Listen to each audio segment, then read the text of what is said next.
Everyone, it is 5:30 and we're going to call this meeting to order.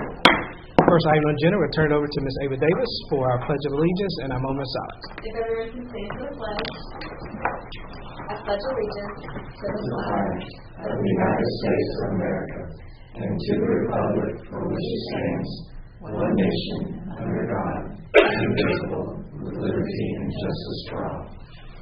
Can we pause for a quick moment of silence?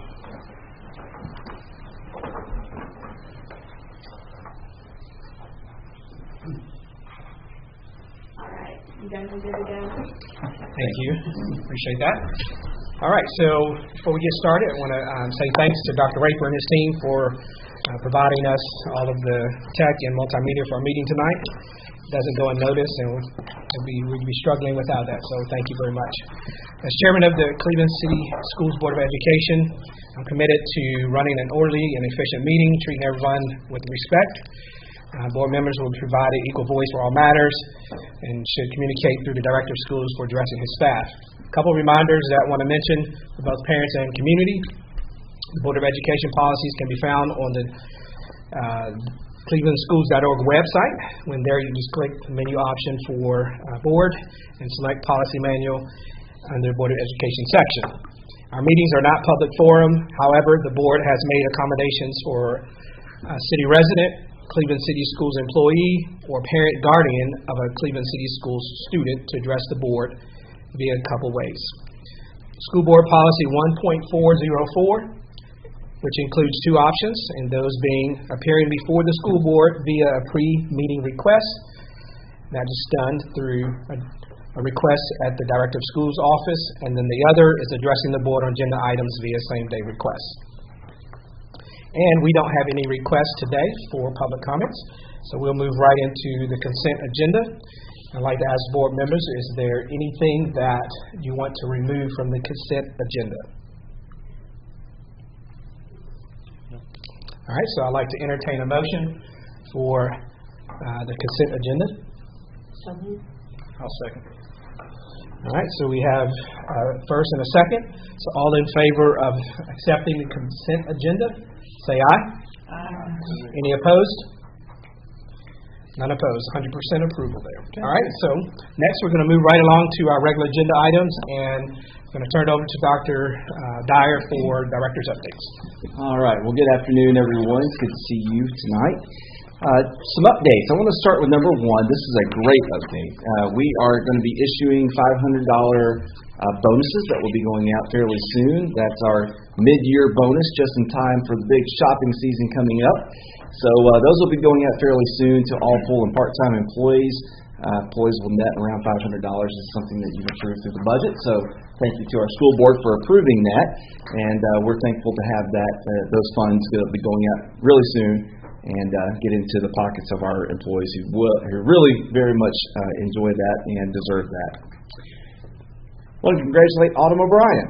Autumn was congratulated and went to a celebration on Friday at Lee University, being honored for the Lee University College of Education Alumnus of the Year. There's a lot to that, but that was a nice celebration. Really appreciate her and her family inviting all of us to come and celebrate there. And that was a fun event, and congratulations to you on a well-deserved honor. Also want to congratulate Megan Carroll. Megan was our Blue Star Award winner for the month of October. We had a great time surprising her at the middle school, and she did not know that was coming. She was called to the office. She thought she was in trouble. Instead, she got some balloons and some fun activities to go with that. So that was fun, surprising her. Very well deserved. She had nominations from both students and staff and families in the community. So congratulations to Megan for that. Back in October, Kelly Kaiser and myself, we were able to lead an online session through TOSS, the Tennessee Organization of School Superintendents, and it was on human resources, staffing, and personnel issues. So I think we had around 120 on that webinar, and there were some other folks that are also presenting, but we got to represent Cleveland City Schools and a lot of great work happening in human resources that day as well. So that was always good to do. We also had our GAP students. GAP stands for the German American Partnership Program. Thank you, Lynn Zolt, for that. I had the opportunity to attend their morning breakfast at BCPEF, a lot of folks, and then I also went with them on their annual hayride. I like going out with them to the River Maze and doing the hayride and pumpkin patch and all that stuff with them. I'm going to pass around a picture of the group when they were visiting. I think that's a Parthenon in Nashville. They made the rounds, and they have gone back home now. But for those that don't know, the GAP students from Germany come and visit our students, and they are at the high school, and they're also at Walker Valley. And then we have students that go to Germany and visit with those students during the summer months. So nice little exchange program that happens on an annual basis. Veterans Day is coming up this Friday. We appreciate all of our veterans, of course, and the work and honor that goes to them. So we're going to be, all of our schools, I think, are having events on Friday, and we look forward to that. And if you want to know what's happening across the district, make sure you check social media, and we'll also get that word to you if there are events that are happening that you might want to be part of. But that's something I'm glad we can do. Veterans Day, and a lot of school system students are out that day. We like having students in that day so we can celebrate our veterans and have them come to our schools. TSBA Conference is happening later this month, November 16th through the 19th. We'll be in Nashville for that. Look forward to spending time learning with other directors and school board members across the state, so that'll be fun. These are just some pictures from various events. The first one at the top left, in the center top, is from Stewart Park. That's a new Civitan park, actually, that has been opened for visitors to come to, and also our students from Stewart. This was in the newspaper recently, and it's a great event. Some of you were there that day. Thank you for coming. And then some pictures from the hayride with the GAP students and our own kids as well. So fun events happening all across the district and all around the community. So that's my report for tonight.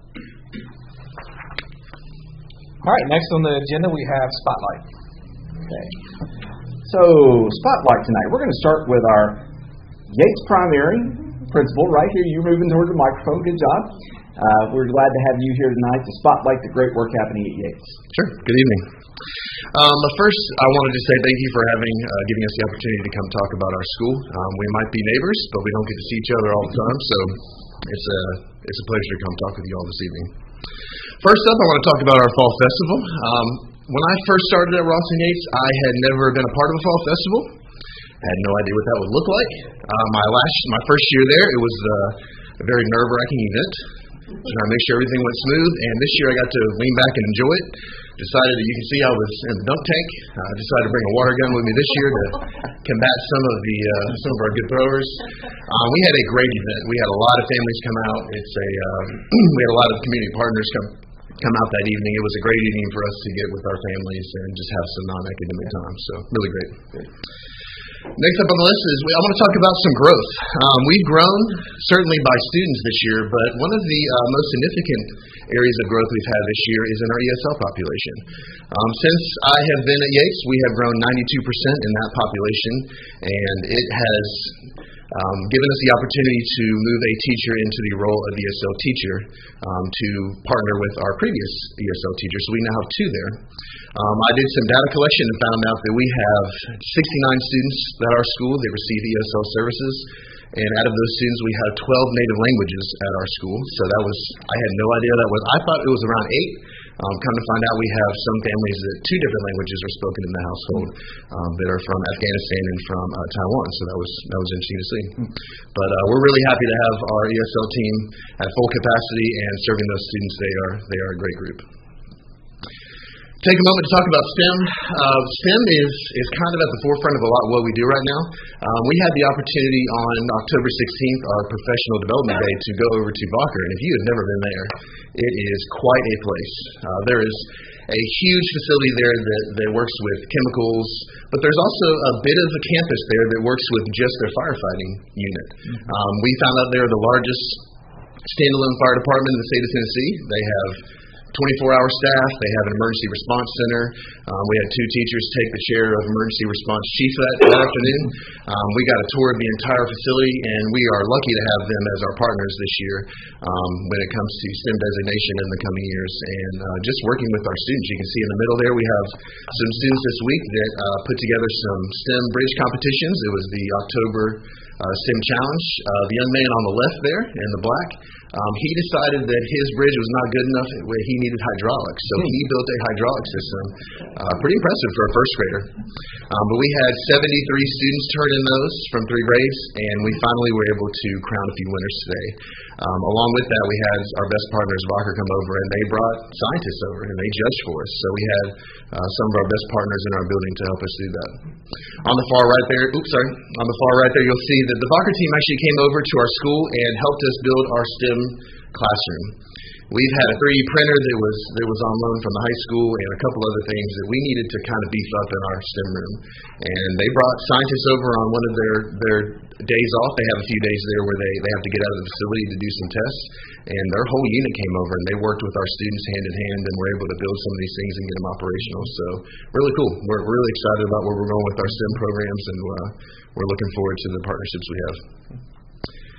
Speaking of partners, we have 3 best partners. We only had 1 last year, but we were able to gain 2 with the help of the Chamber of Commerce. Obviously, I'm talking about one tonight, but then the Farmers Union Mutual Fire Insurance Company, which is a mouthful, they joined us this year as well. They're going to be helping us with our Christmas and holiday programs coming up. But just having them on our campus and working with our families is really great. This week we are holding a food drive, and we decided to change gears a little bit this year, and we found that through our best partner, Wesley, that we had some shortages when it came to our snack pack program. So we alone at Yates, we have 105 students that receive snack packs every week, so that adds up. And they said early in the year that let's be real careful. We want to serve our families, but let's be real careful to make sure we're getting those into the families that really need it. So we asked them, well, how can we help? And they came back to us and said, do we need help with our pantry? So just today alone, I've probably brought in 700 packs of saltine crackers. We were overwhelmed with the amount of materials that came in today from families. So we're really proud of our best partners, but really excited about our families helping our community. So. And finally, I just want to say that you all may not know this, but this year is the 30th anniversary of Yates Primary. We've got some fun activities planned for the spring, and just keep your ears open for that. We've got some things heading your way, but we're really excited about this year. We've had a great time. The weather's getting a little chilly, so you may not see us on the playground as much, but we are excited to be your neighbors here, and we're just excited about this school year. Very nice. Thank you very much. Any questions? All right. Look for that 30th year anniversary party. It's going to be fun. Yes, sir. Very nice. Thank you. Move on. All right. I see the Lady Raiders volleyball team out here. So you want to come on in? We'll have the volleyball team come on out right in front of us here, and then.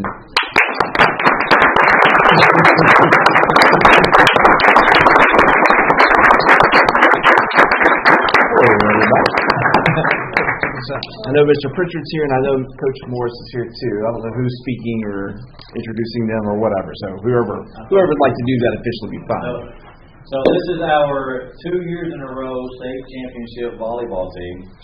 We are so proud of you guys. Thanks for coming out tonight. And we just wanted to celebrate you guys and say thank you for making Cleveland City Schools, and in particular Cleveland High School, look amazing. So y'all are awesome. It's really cool to watch them play because, like, when you think they should be down and defeated, like, they're just out there laughing and waving and having fun and making everybody else in Murfreesboro super angry. Yes, I feel like that. Because they're all got game face on, and these girls they're just out there having fun. So I love it. Thank you, Coach McGowan. You're a great coach, and you keep the spirit uplifting on this team. So really appreciate you. But congratulations, girls. We're thankful to have you guys. So they're all taller than me. Yeah, I know. I'm pretty tired of So just move around where you need to. We're going to do a group picture real quick. Yeah, y'all need to squat. There you go. Yeah, don't talk down. Lauren, you got to squat. Sorry. All right. 1, 2, 3. Go again. One more time. Go Raiders. Thank y'all for coming tonight. Everybody last night for dinner too. Good for y'all. Thank you for coming. Appreciate it. Cam is I'm going to let you introduce him. National players, National player? And we have another treat for you. A national champion, Mr. Cam Garcia. I think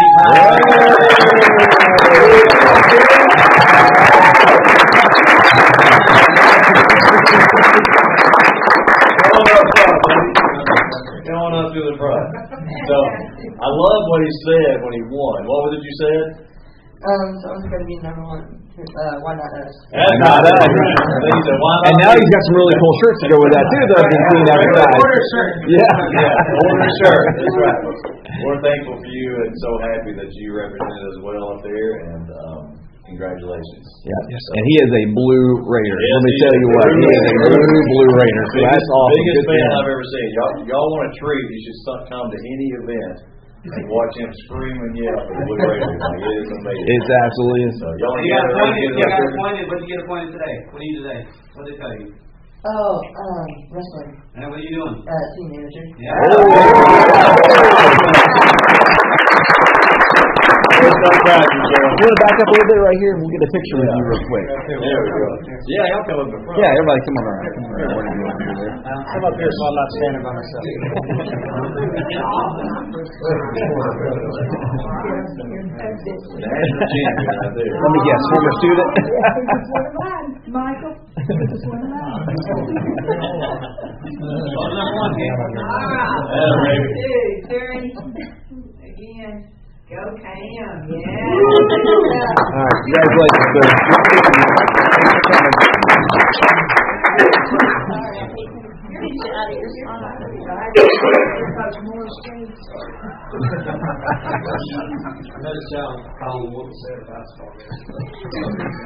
All right, so we're going to continue down our agenda, and next on the agenda we have the TISA Accountability Plan. Okay.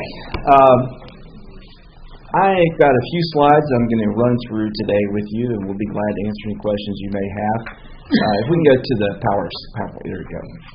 So TISA, the Tennessee Investment in School Achievement Accountability, is part of our new state law that we have. We can go to slide 2. Slide 2 talks about the state law as part of TISA. It's TCA 49-3-112. Requires each school district starting this school year to submit an annual accountability report to the Tennessee Department of Education. And it's pretty specific. The report must include the first goal there. One of the goals must include the district's plan to pursue the goal of 70% or more of the district's third grade students to score met expectations or exceeded expectations on the ELA portion of the TCAP test. And it goes into some little bit specific information about the gap closure and to achieve that goal of 70% of third graders in ELA. It also has to have an explanation. I don't know what's going on up there. Mine's working just fine. We also have to have an explanation of how the district's stated goals can be met within the district's budget. So basically, they want to see how are you using your state TISA funds to meet this goal.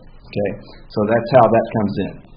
The report must be submitted online to TDOE by November 1st. Now, we'll tell you, this came from the State Department a little late this year because this is a brand new report. So they allowed us to put a draft report up on their website with a letter that says the school board's going to review this, and then we'll put up the final copy after you guys approve that.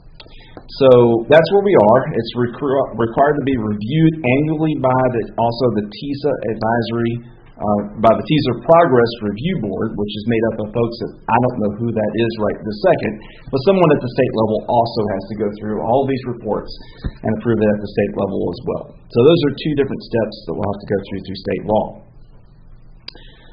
So through a process that we had internally here, and we did work through our core consultant, we had folks from the academic department and so forth, to work on what are some goals that we think are stretch goals for Cleveland City Schools, the goals that we want to see achieved.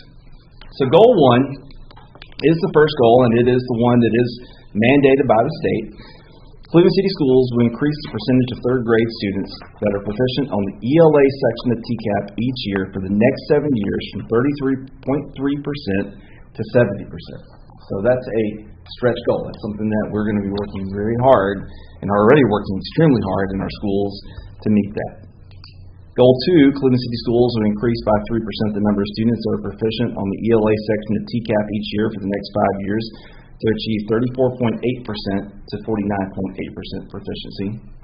And then Goal 3, Cleveland City Schools will increase by 3% the number of students that are proficient in the math section of TCAP each year for the next 5 years to achieve from 28.4% to 43.4% proficiency. Now, those are goals that we have, through a lot of process internally and working with our core consultant, thought are stretch goals. They will require us to really stick to a lot of things that we're doing to progress our students, to work with our teachers, to work with our staff, to work with our families, to make sure that we're doing what we need to do to move that proficiency level up along the next 3 to 5 years. We hope we're above that, and that would be fantastic. We'll know more as we get to more of the year.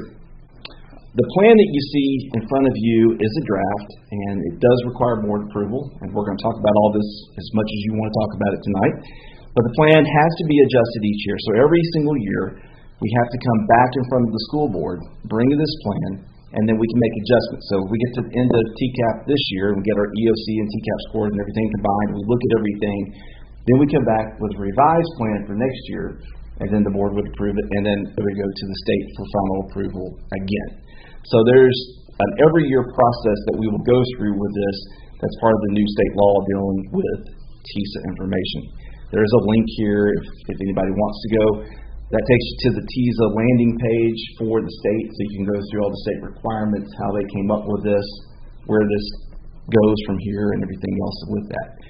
Part of this, too, the TISA Progress Review Board, if you don't meet your stated goal, that board will then ask us for additional information about why we did not meet our goal and what we can do to make adjustments. And they may even make suggestions on how you reallocate your funds in order to make sure that you're doing what you need to do to meet the stated goals that you have. So I'm going to stop there for a second. Any questions on anything that you've seen so far? So if I hear correctly, they make suggestions on possible reallocation. They're not going to be withholding funds. No. My understanding from a webinar that I was on not too terribly long ago, they will not withhold funds based on what you're meeting or exceeding your goal, but they may ask you to go back, and they may even require you to go back and reallocate your funds to make sure you're going in the right direction. Will they be willing to ever give us more money? I would hope so. I would hope so, but I don't know. That's up to the state as far as what their budget is and how they go about allocating their funds. We've talked about the goals that we've set for each of the elementary schools to the high school across the board, and this seems somewhat similar. Right. How does this coincide with what we've set for that? It does. It works.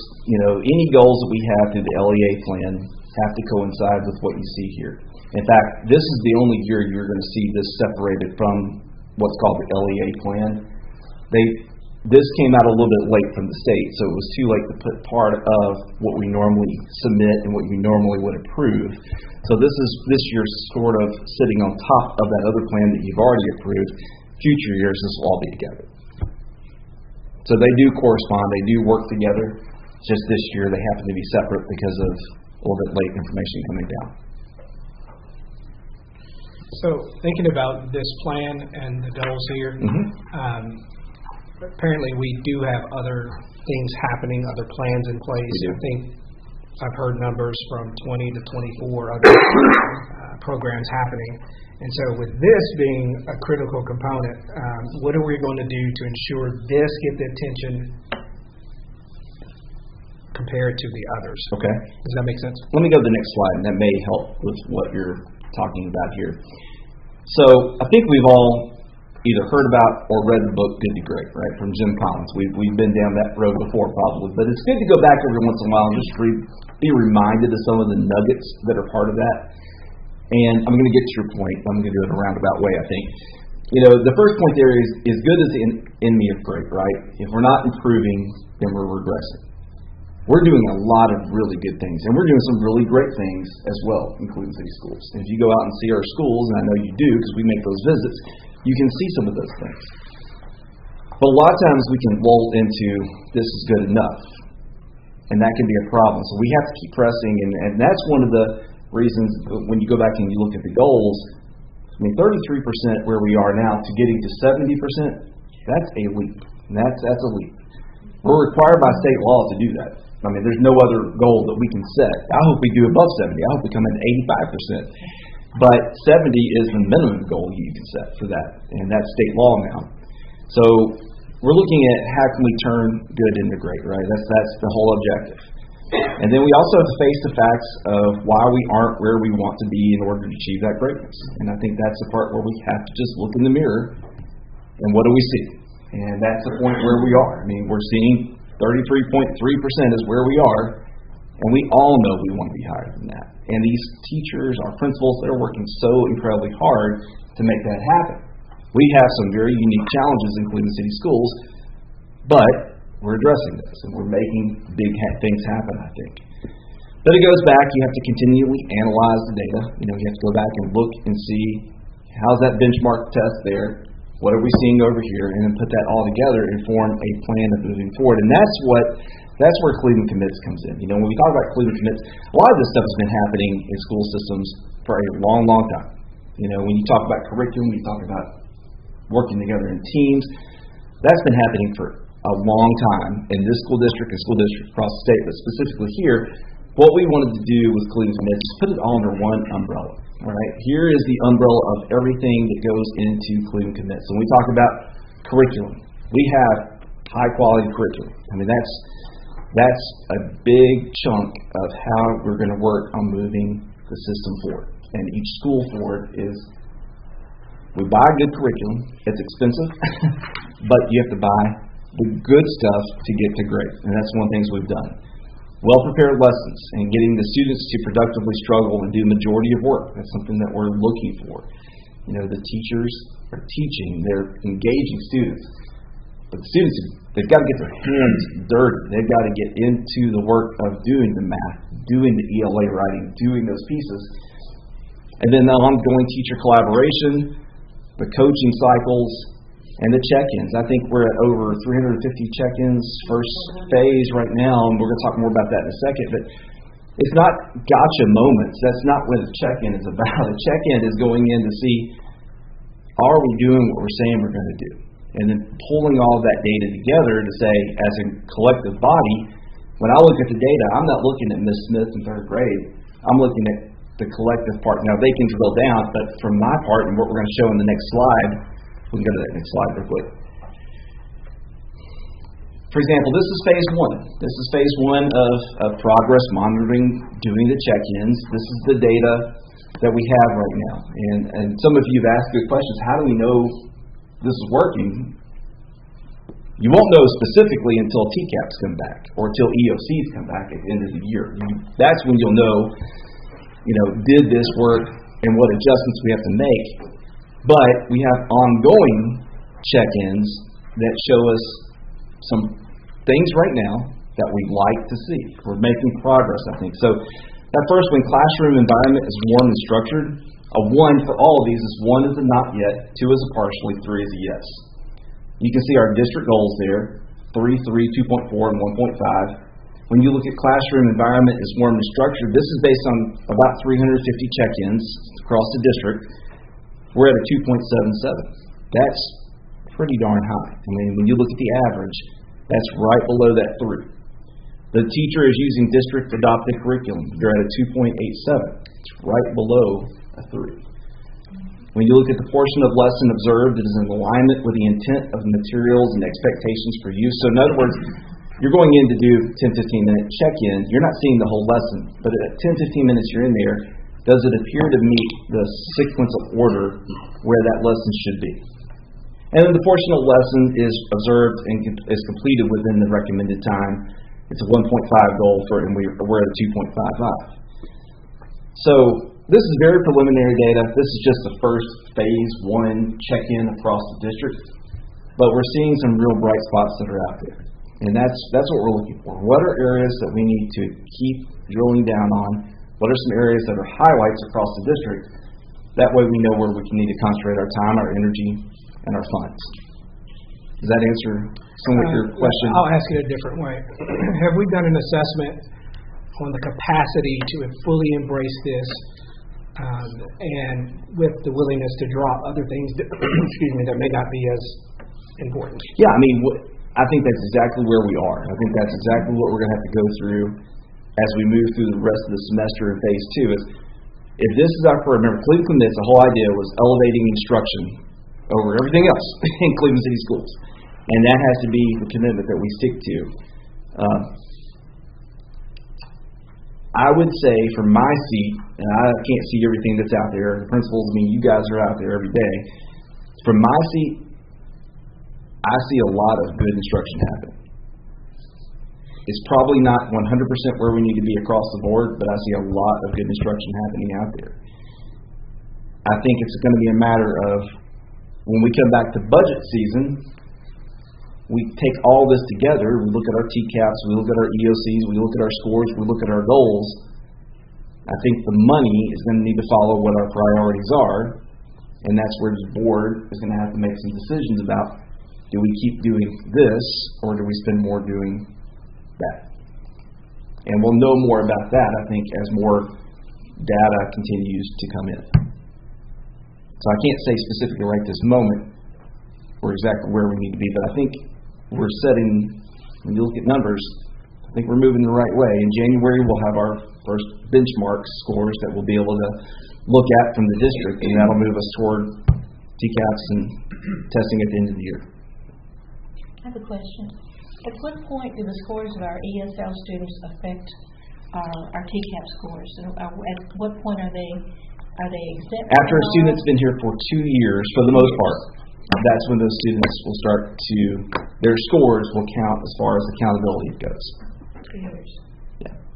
My question's on point with that, because the proof really is in the kids' scores improving. I mean, that's what we're all here for. Exactly. And you're saying the first benchmark we'll have is January? That's January. I'm looking at autumn next year. The first one was in August. Okay, but the next check in mid-year. December, and so they finish up that week before break. They have their second one, and the third one's in May. And how broad of a benchmark is that?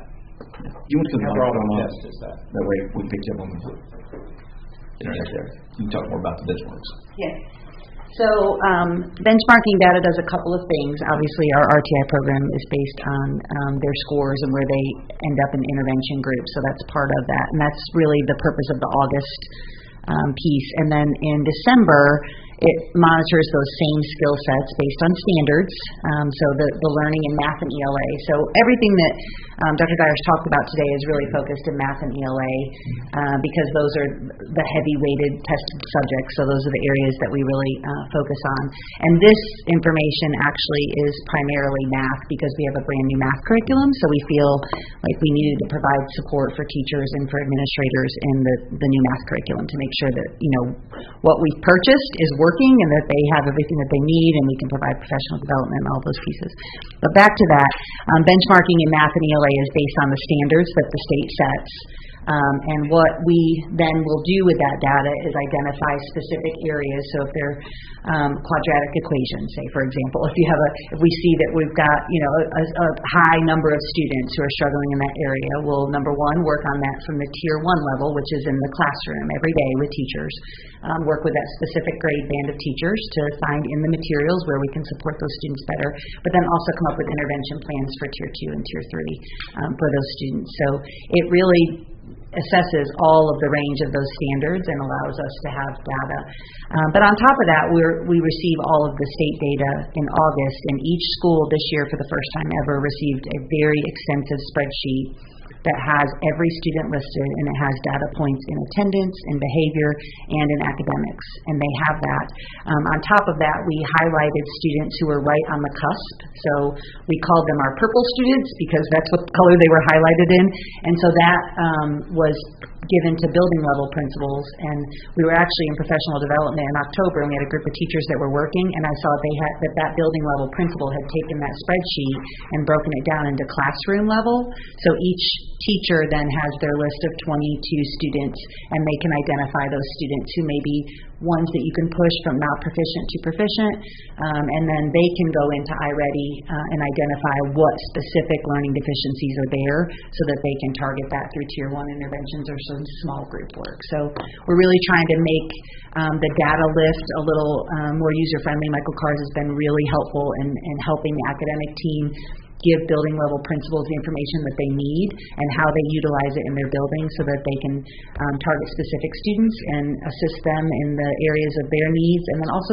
specific teachers. You may have a teacher who teaches quadratics really well, and maybe closer to TCAP they may do some different shuffling as far as students to kind of hone those skills in right before TCAP. So 2 follow-ups on that. Will we be able to then evaluate that data based on improvement of the students across the board from, say, the August data we've had? Can we quantify that we are making improvement?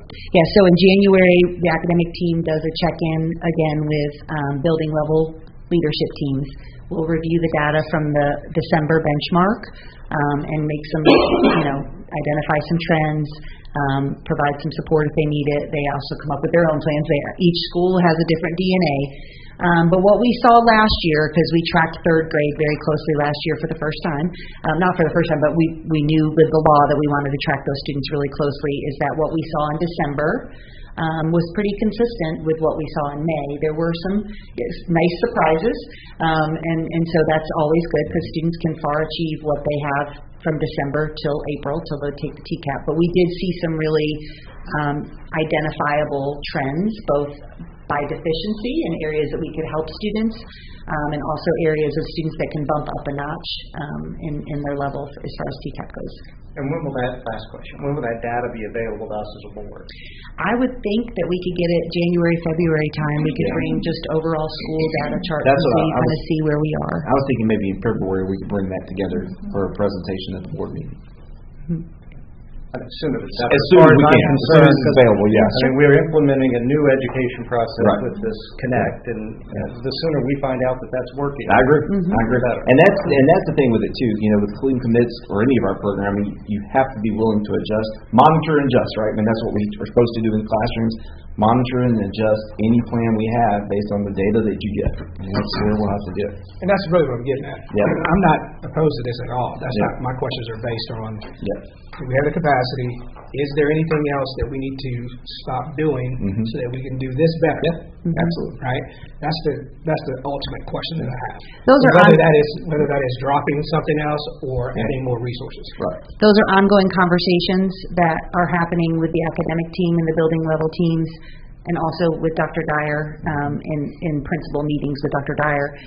Today I was in an elementary school and we visited several classrooms, saw a tremendous amount of growth. And the kind of conversations that they're having are centered around instructional practices that the state has provided a guide for instructional practices that align with the standards and the testing and all those pieces.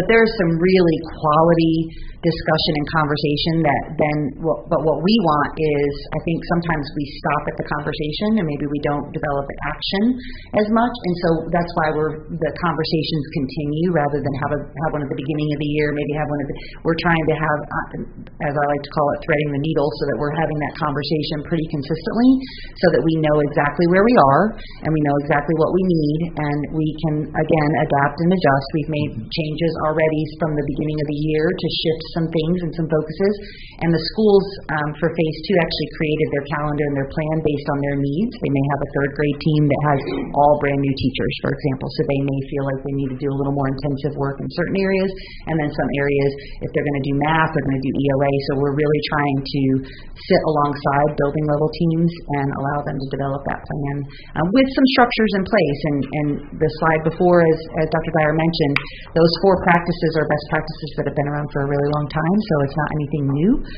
It's things that all of our schools were doing in certain levels, and so we're just really trying to provide a structure and a framework so that they have all of the tools they need to be able to do that.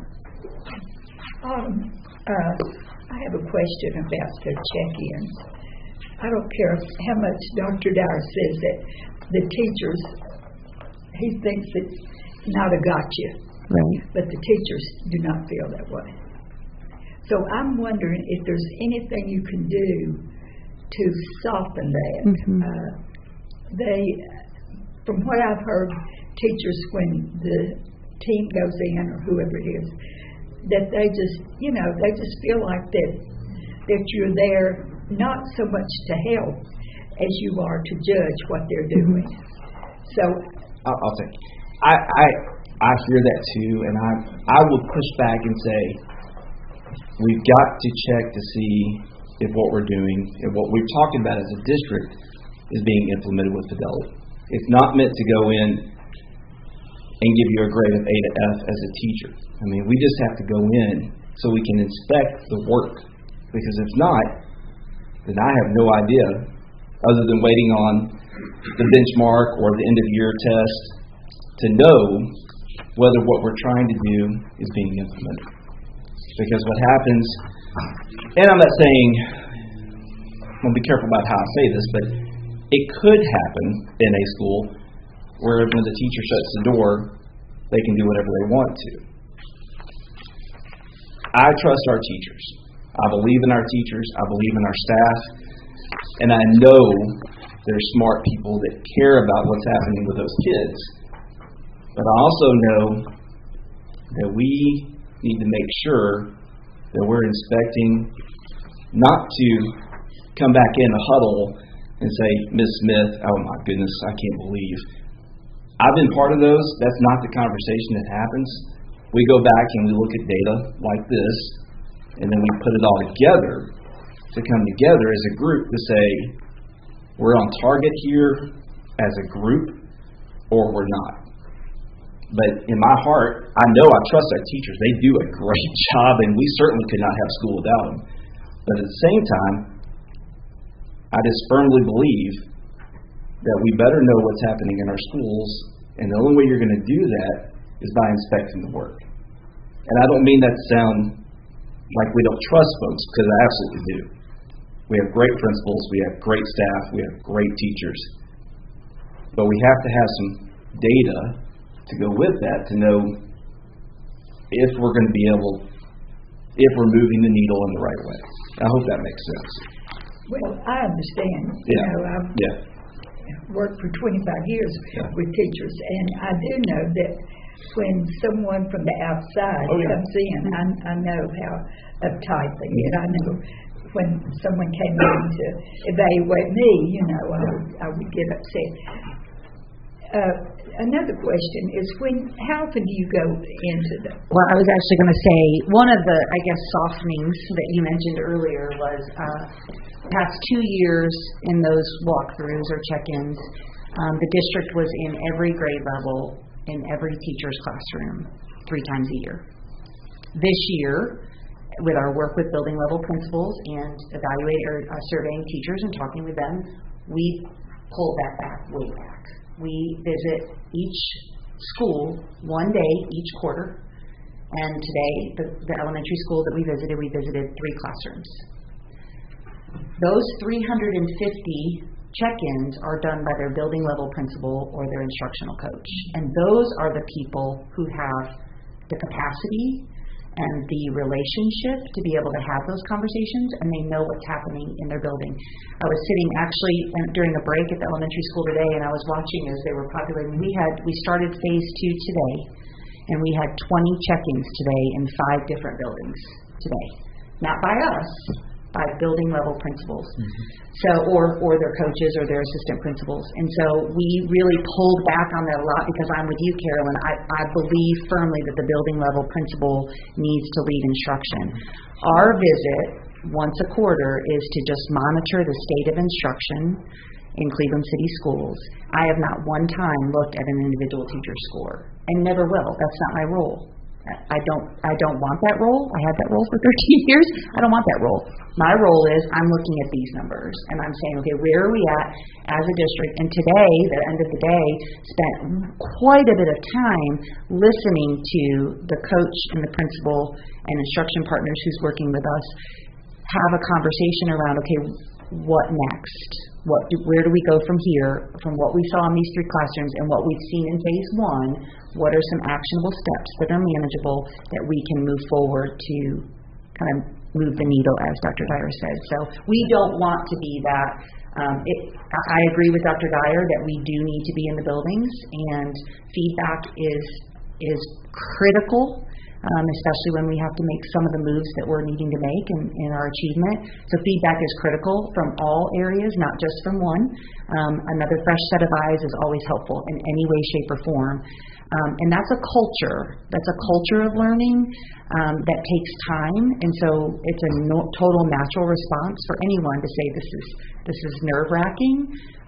But that just because there's some anxiety there doesn't mean there's not growth. And that's what we've seen just in a short amount of time. But I do think the key is that the building level teams are the ones who are leading that. We're coming once a quarter to check.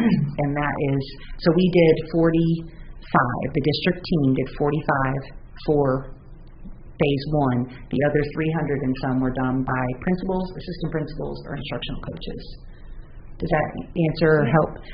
And to follow up with that, at the same time, say you or the building level principal and the instructional supervisor, when they see over and over that a teacher is not performing the way he or she should, what are they doing to work with that teacher and to help her as she works with the children? That's where the great work is, honestly, and that's the part that I really love, is being able to be a part of those conversations. I'm not the solution by any means. I'm just part of the conversation. And it's different depending on the teacher, depending on the school, depending on the principal. Kind of what we've said as a district is every teacher has an entry point, just like every student does, and every teacher has a growth point. Sometimes teachers feel uncomfortable with that, but when we stop receiving feedback, we stop growing. And that's really kind of our philosophy and where we're at. So in the nature of a new teacher, say, or a teacher who struggles in math but not ELA, because we have some of those that maybe they teach third grade and they're teaching both math and ELA, and their scores in ELA are great, but they're not so much in math. There's a lot of different resources that are available, both online and virtual, but really the bang for the buck, and it lands right here at the school board, is we added instructional coaches at the secondary level. We also added capacity, so we have 5 new instructional coaches, 3 elementary, 2 secondary. Instruction Partners is working closely with them to build capacity, and today I was working with a brand new coach. I was there with them as they were having conversations, and that coach is growing regularly to have those conversations in a way that is about feedback and is about a focused plan rather than being nervous because there's anxiety, being able to build a relationship and a rapport about improving instruction, not improving the teacher. That's not what it's about. It's about improving instruction. It does help us a little bit, I think, that new curriculum, so everybody's a little lost. They're figuring it out as they go, so the new math curriculum gives them a little bit more room to maybe be open because they're all figuring out the new curriculum by themselves. But that's one of the things that I've really enjoyed watching is our instructional coaches and the principal today.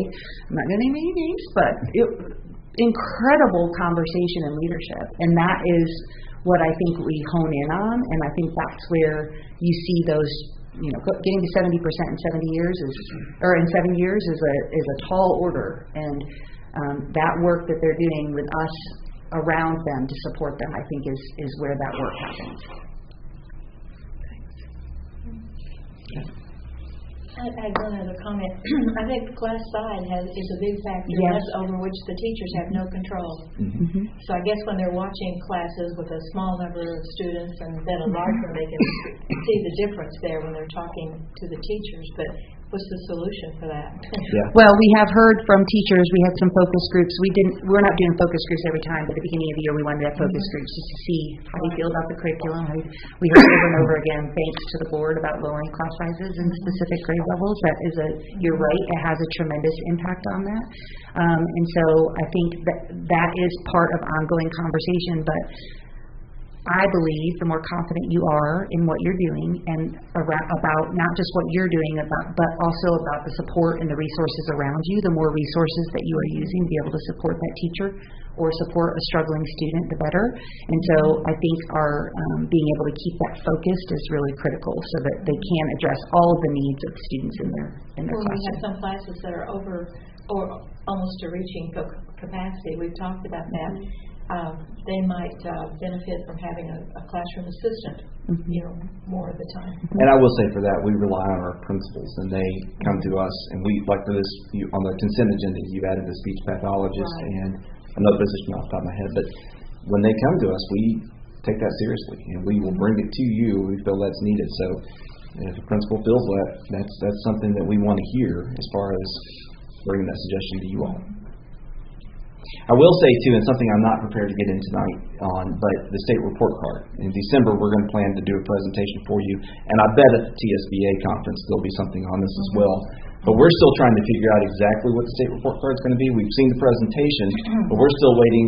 We know there's going to be a lot of data sets that Michael Carson and his team's going to have to go through and clean up and work through. So we're not ready really to go into that yet, but we do know in December a school grade will be coming for every school across the state, every public school across the state, I should say.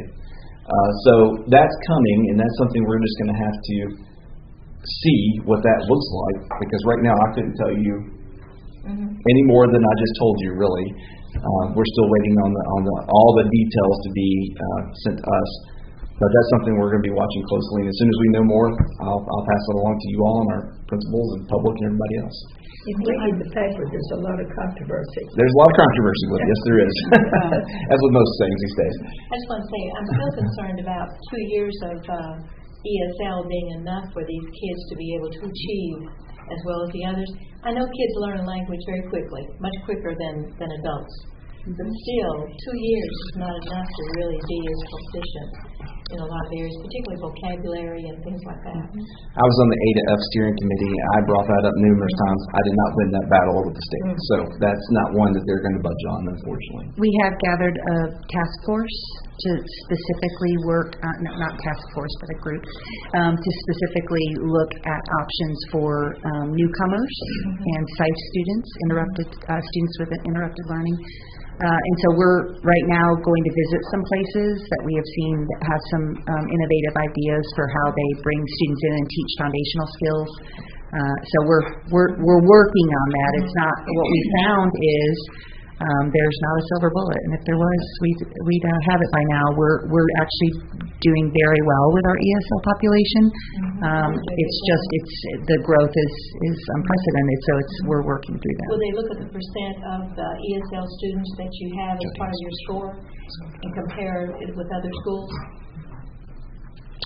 Because some districts may have just a very few. The state won't know, but we can. We can, but they, But that's not your score is just what your score is, but then we can go into the data and look at various schools and see how we compare to other places.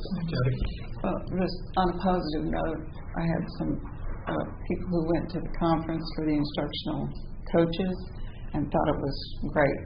They seemed to come back very inspired. But I wanted to go back to what Mr. Tucker was talking about. If the schools are finding this program on top of everything else overwhelming, just some things I've heard. Yeah.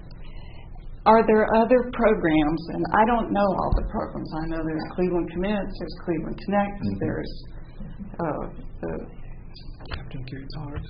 What's the one for kids? Captain Kids Hearts. Yes. Yeah. The heart one. I don't know how many other programs there are from between the state and the district. Yeah. And can we find out what those are? And are there anything that the principals or the schools could suggest be put on the back burner while this is focused on? Well, and that's something that's an ongoing discussion. And I'll go back, I think it was 2 years ago, we were sitting with instructional facilitators and we were having a focus group. And one of them brought up, there's just too many things. And we said, okay, give us examples of things that you want to cut. And this person would say one thing, and this person would say, no, I like that. And then this person would say, no, and then I like that. That's part of what you get into as well, is certain people like certain things, and they don't like other things. So that's one of those things that's easy to say, let's just start cutting stuff. But what do you cut? Because you're going to make somebody upset over here when you cut something over here. That's one of those things that can be difficult, but that's something we can also look at. And we have thought exchange, for example, ways to go out and look at not just opinion pieces, but let's get thoughts down and look at this and go into detail. So I think that's an ongoing discussion. Okay. I want to add, kind of continue that conversation a bit further, because we're getting a lot of data, and I've seen some of this raw data we get out of the states, and those graphs we've got comparing us to other schools. It's going to take a doctorate degree and months of time just to digest that. Right.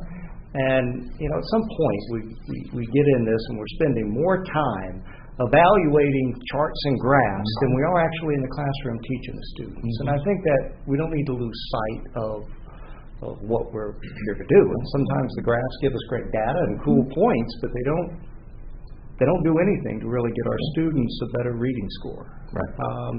And I think that's the same with some of the federal programs and state programs and the mandates that they've put on us. Just be aware of that, but that's also adding work to our teachers. I agree. I don't disagree. So, are there any more questions? I know this is an important topic, and I want to make sure everybody has the opportunity to ask questions and make comments. All right. There is a piece that has to be approved. The TISA accountability report has to be approved by the board. So I'm just going to ask you to make an official recommendation. So the recommendation I would have is that the board approve the TISA accountability report as written, and we would need that just as a majority vote of the board tonight. All right, board, we have a recommendation to accept this TISA accountability plan as reviewed tonight and shown on the screen. I'd like to entertain a motion for that. So moved. Second, first and second. All right. So we have a first and a second. All in favor say aye. Aye. Any opposed? All right. It carries. Thank you, everyone, for all the time you put into this. This is great. Appreciate it. Appreciate the team. All right. So next on the agenda we have first reading of policies, and we're going to turn to Jody Riggins. Mrs. Riggins for this part of the agenda. Okay. We're going to start with policy 1.105. This is a TSBA recommended change, and they're wanting us to start calling Carolyn Ingram our liaison, not our representative. I didn't hear that. They want the word changed, representative changed to liaison. That's TSBA recommendation. That one's pretty simple. So you are now our liaison. If we approve it. Okay, 1.701. This has to do with the TISA accountability report we just looked at. That is also from TSBA, and it's that we have to approve that report. And it has to be filed by November 1st, which they gave us a little break on this year. And then we're supposed to, at some point, have a retreat to review the progress. So the only sentence that's being added is 8, 9, and 10? Is that the only change?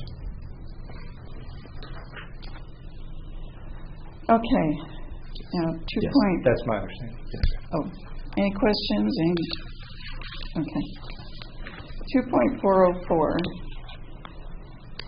Dr. Elliott can help me with this, but this came about because we have the football boosters and the quarterback club or whatever, and there were the baseball coach and some others want to start a school support organization. So administration here decided they should look through this report, this policy, make it a little more like the rest of the ones around the state. So they consulted with TSBA and also with the lawyer for the proper wording and came up with a new policy for school support organizations. It's pretty in-depth. You probably read it.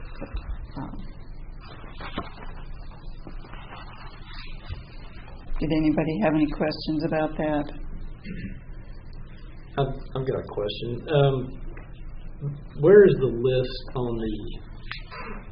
We do have some, right? Where is the list on the website? Yeah, that's going to be produced after, or Cindy, let me say. So once this board's approved this, we'll put that on the website and view everything that's listed in this new board policy. So as soon as that's updated, we'll get that ready to roll. So whoever wants to have an organization, they have to make an application, correct? Correct, yeah. And go through the process. Right. So is there a requirement for them to be a 501c3? They don't have to be. They can be if they want, but it's not a requirement that they are. Just if you donate or give to that one, it's not a 501c3, then you cannot put it off on your taxes. Right. So that's a big encouragement for like a quarterback club to do 501c3 so that somebody donates money, they can write it on taxes. But regardless of if there's that or not, they still have to abide by the rules. Absolutely. Okay. That's correct.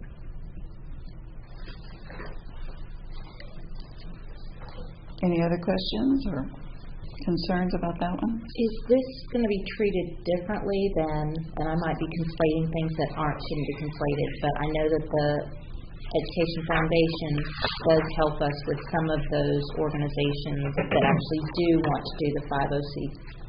They do want that designation, like the alumni group and others. This isn't something that's going to have to filter through that organization. Absolutely not. They can still operate the same way they operate now. This just is band wants to create a school support organization that acts outside of the school. That's how that would operate. But they can still funnel like the Alumni Association does now.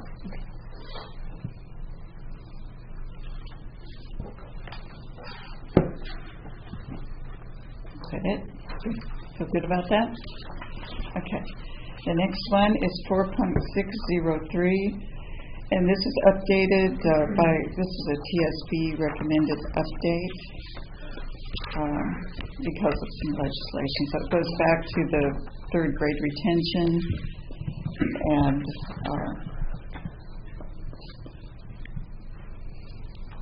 you can see there what it says.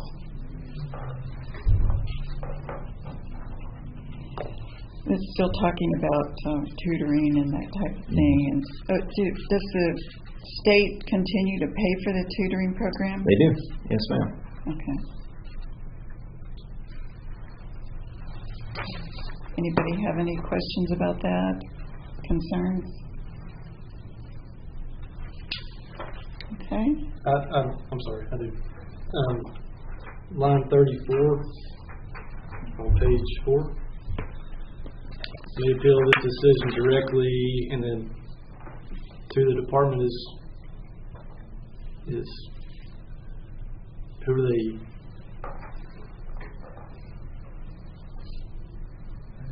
Can you pull that up? Is that a misprint there? Yeah, it's been scratched off. No, that's my understanding is that was being taken out of the context because you can appeal possibly to the local level in the future. So it's not going to be to the Department of Education in the future. So that was a change made to state law. So may appeal to they will appeal to the local education association. So LEA, us basically, and then we will. So does that something need to? Yeah. Between first reading, second reading, we can get with TSBA to make sure that's worded correctly. But on that, it's in the state is the one that mandates where they appeal to, right? Right. There's state law, so it would be, but it no longer. Last year it had to go through the Department of Education. This year it's going to be more local, based on some changes they made. Who would be on that committee? That's something we have to look at the procedures with TSBA. I'll have to look a little bit more on that.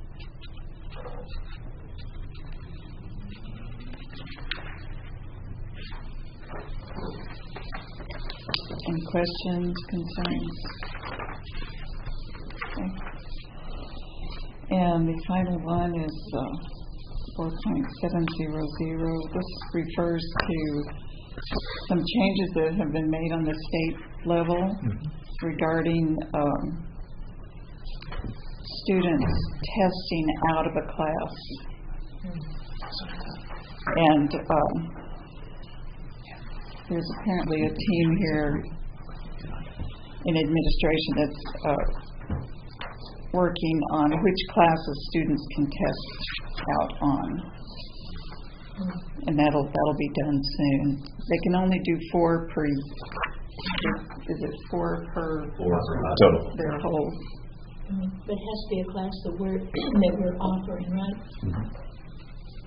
As far as I understand. I mean, if we had a student who could, if we don't have a German teacher, if we had a student who could demonstrate that they were proficient in German, could they test out? I don't think you could, because you have to order that. The teachers at the school have to design the test, and we don't have a teacher of that subject. That would be pretty difficult to do. So there's no state test that you could offer. No, it's got to be an exam made by the teachers at the school that they develop based on the curriculum and standards. Are we restricted to 4 by the state? We are. We are. Thank you. There was a little section too on the career aptitude tests, and students are supposed to be given results of their assessments and then provided with information on any available career and technical education opportunities at the school. Is that it? Any questions? Any concerns there? All right, so I'd like to accept the motion or entertain a motion for first reading of policies 1.105, 1.701, 2.404, 4.603, and 4.700. A second? Second. We have a first and a second. And so, all in favor, say aye. Any opposed? All right. I have a question about thinking about the tutoring. How many 4th graders do we have who are being tutored this year? Yeah, do you know offhand? Or Kelly Bender, either one of you know offhand? We can find that information for you and get that to you. I want to use about 40. That would be a very loose, but it's not. Yeah, it's a very small number. They're required to attend tutoring because a lot attended summer school or appealed, and that's the criteria for appeal that we're in that just below. But we can get the exact number. Okay, I just want to reiterate that last motion did pass 100%. Next item on the agenda is strategic plan focus. Okay, so Dr. Stone and special populations update. So thank you. Good evening. First of all, thank you for the opportunity for me to be able to highlight our special education programs. Tonight I just want to give a kind of a quick snapshot of what our current distribution of students and some of the programs that we're engaged in. We'll go to the next slide.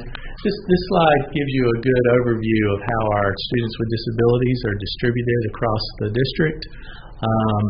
One thing that's interesting is our total number of students is fairly stable and about where we were last year at this time. But I think what we're facing this year is we continue to see an increase in the level of needs that our students have. Even though our numbers are pretty stable, we continue to face many challenges. So one of the things that we look closely is to make sure that we have a good ratio of trained staff to meet the needs of our students. So something that's very informative, if you look at that last column, it gives you an idea of what the ratio of student to teachers are. And so we try to keep that fairly consistent across the district, but everything's very fluid, and so sometimes things fluctuate. And so over the last year or so, you guys have done an excellent job of supporting us and allowing us to continue to add positions.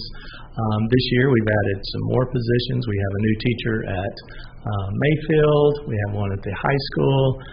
We also have another teacher at a preschool program. And at the district level we have a new board certified behavior analyst, and they're having tremendous impact. One thing that I wanted to highlight, despite these efforts, if you notice, we're still experiencing a disproportionate amount of growth at Candies Creek, and last year we added a teacher there to meet that need, but they continue to grow, and so that's one of the reasons I've highlighted that particular school. And I think one of the proposals tonight is to add an assistant for our speech program, which will directly benefit Candies Creek. So we are responding to those needs. So let's go to the next slide.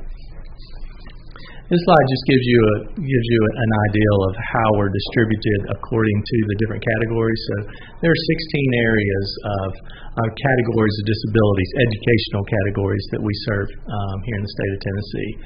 And so that just gives you an idea. If we go to the next one, there's a graph that kind of gives you a more visual representation of. And so this is pretty well in alignment with what you see across the country, national norms. Typically, your students with learning disabilities, your highest category. We're slightly higher with our students with speech and language, but some of that has to do with the fact that that's a secondary disability. So you could actually have some students may fall into multiple categories. So let's kind of explain that.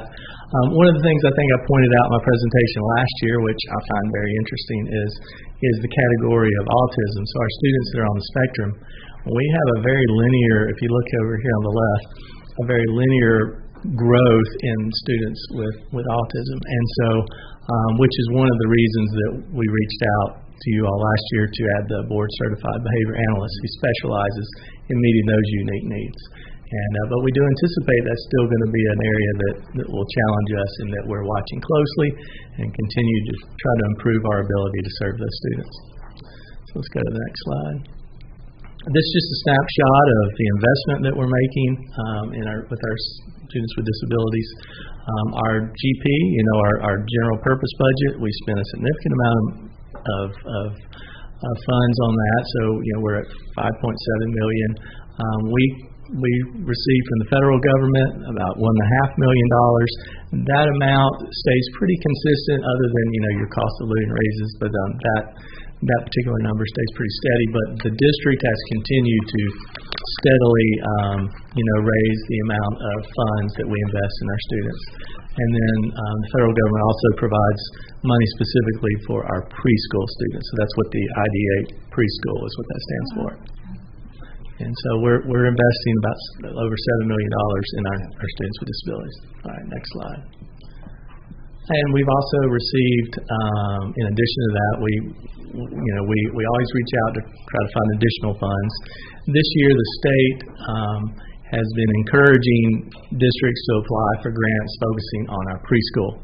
I think we're all recognizing, as a result of the pandemic, our younger children coming in have not had the same opportunities preschool that, they're the ones that were most affected by when we were sheltered in place. And so, we're trying to respond to that across the state.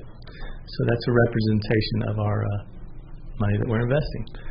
So at this time, I just want to open up if you have any questions or anything specifically that I can answer for you tonight. I have a question. The increase in autistic kids, is that nationwide? Yes, it is. And I don't have an explanation for that. I don't think anyone does. But yes, that is consistent with what you're seeing across the country. And is Truesdale still active? A lot of kids used to go to Truesdale, I think. Truesdale. Wasn't that Bill Johnson's school that he started? I think that's for adults. Once they get out of the school system, it provides I thought there was one they used to have for younger students. Okay. Has the federal government increased any at all? No, ma'am. Other than just I think there's, they adjust it for cost of living, inflation, those kind of things. But no, they have not reauthorized that funding in quite some time. I think you were involved with. Yes. I know that you had been to Washington and you understand. About 5 or 6 years ago, and they were really going to do something at that time. They're still at 40% of the promise, 100% of paying special ed funding from the federal level, still 40%. So we're still waiting. I'll try to go back this year and see. I will say the state is doing. They're really increasing their support and some of the funding that we're seeing, and the TISA, we're seeing additional funds from the state level. Well, if one of our legislators gets his wish, then we won't be getting anything from the federal government. We'll see, won't we? Yes, sir. Life and candies seem to have just a significantly larger number. Yes. Is there, with all the charts and graphs we've sure. done, is there some simple explanation for why their numbers are as high as they are? The explanation is just the tremendous growth that we're seeing at Candies Creek. 2 or 3 years ago, we always thought of Blythe Bowers a much larger school, but if you look at these numbers, I mean, you're 88 at Candies. These are the number of students with disabilities. So we're just about to catch, Blythe Bowers as far as the number of special education students. And so if you look at the number of teachers, that's one of the things that we are discussing is how do we balance that out. And so we will, I think we'll look very seriously at adding. Are you implying that it's the percentage of students that are having the disabilities versus the total number of students? They're just larger schools. Is that why the numbers are higher? I think those numbers are congruent with the overall growth of Candies Creek. I mean, the school is just exploding, and I think it has a lot to do with that's if you move to Cleveland, that's where the new housing is located within that district. So it's not disproportionate number of special ed students. It's literally this Candies Creek is just growing leaps and bounds. David, I think you do a really good job. I never hear complaints, just good things about our special ed department. I mean, we've got some excellent people, and and you guys provide a lot of support for us, and I appreciate that. I was going to say, Dr. Stone and his group, they do a tremendous job, and and they care about the kids. They want to make sure that they're getting what they need. And we have families that I hear about that transfer to Cleveland City schools from other districts because of the work happening in the schools. So that's something to be congratulated for. Our goal is that if you walk into a school, you're unable to tell the difference between a disabled student and a non-disabled student, and we treat them all the same, and we make every effort to make sure that they have the same opportunities in their. So it's gotten more difficult now because you do a lot more inclusion than we used to do. It does, and that can make it very challenging, and that's as I mentioned before that our total number is really for the last 3 years has stayed in that low to mid 800 range, but we continue to add staff because to provide these students that support, it requires a lower ratio of teacher to student to make sure that they're supported across multiple environments. Are you still using peer tutors at the high school to help with the inclusion? We are, yes, and so it took us a little while to get back to that after the pandemic. Everything was but yes, they're and that's always been a very powerful strategy. Tremendous help. Yeah, the best teachers are their peers, and so All right, thank you very much. Thank you. Appreciate it very much. All right, next on the agenda we have a student representative update. All right. Ava Davis. Good evening, everybody. So, as always, Cleveland always has so many things going on. So I'll start with a little sports update. So, football, cheer, dance, band, color guard, and JROTC, we all got recognized for senior night, I guess 2 Fridays ago. As everybody saw earlier, volleyball won state. We were very proud of them, 2-piece. And then cross country concluded their season as region champions, which we're really proud of them for doing that. The arts has actually had a lot going on. We've had at the Ray County competition, the band placed #1 in all categories, which is amazing. We're very proud of them. A few theater updates. Theater is having their annual class playoffs November 16th, 17th, and 18th. I'm actually one of the directors, so I'm really excited I'm directing sophomores. I'm very proud of them. And then also, Mr. Markham took students to the TTA One Act Festival, where 3 of our students, Isaac Klepper, Joey Vaughn, and Addison Abbott, all got the All-Star Award, which is amazing. Some academic updates. We have 43 new members who were inducted into NHS, National Honor Society, which is a lot. They had a lot of applicants this year. I talked to Ms. Capps about it. She said it was very hard for their little team to choose who they accepted. The seniors took the ACT this month and have gotten their scores back. And then, as always, our tutoring has been very successful. And then just some other random things. Our trunk or treat was so much fun. Seeing all the little kids in their costumes, oh my gosh, my little heart. There's one little kid came up to me in this Little Red Riding Hood costume, and I could have cried. She was adorable.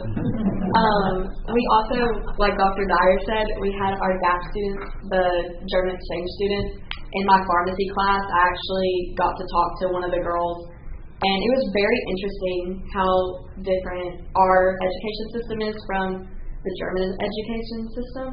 They go to school, she said they go to school from 8 a.m. to 1 p.m., but then on random days they go until 3 p.m., so that might get confusing, but works for them, I guess. All of the seniors, we got our superlatives, our silly superlatives, and our normal ones. Well, they haven't announced it yet, but they've been voted on. I got most likely to accidentally commit tax fraud, so that's hopefully that doesn't happen. We're hoping. For our Hall of Fame ceremony, we had the Bill Cowley statue unveiled, which is really cool. I didn't know anything about him until we had that ceremony, which was very interesting. CHS will be honoring our veterans on Friday in recognition of Veterans Day. We're doing a little parade, which is very exciting. We've never done that before, so I'm excited to see how it goes. And then our seniors are getting their caps and gowns ordered on November 13th and 15th. So it's really getting real. Wow. Good. Any questions? All right. Thank you, ma'am. Thank you. You're welcome. All right, next on the agenda, do we have any updates from the site committee? No updates. All right, next on the agenda, do we have any updates from legislative Well, I'm going to liaison? I'm going to refer you to the last thing that came across the internet was November the 3rd, and the biggest thing that I feel like that, and you all can read this because you get it too, but the Tennessee's first A through F letter grades, as Dr. Dyer said, will stress proficiency. And I think that evidently there was quite a bit of discussion within the board as to whether you're going to just stress proficiency throughout, or we're going to consider other things. And the new education commissioner, Dr. Reynolds, this says that she ignored the feedback. So evidently she's pretty strong character now. And then another thing that I thought was interesting is there's a legislator out of Memphis that says he will propose a statewide expansion of the Tennessee School Voucher Program, and instead of only 3 counties he wants to participate, but all 95 counties. So that's going to be something interesting to see what happens to the voucher program. And there's several things but those were the 2 big things I think that we need to really look at. Okay. Are there any other comments or questions? I think we'll be hearing a lot about these, especially these 2 things that when we go to TSBA convention. Anything else, board members? All right, so it is 6:53, and we're going to adjourn this meeting. All in favor, say aye. Aye. Any opposed? This meeting is adjourned.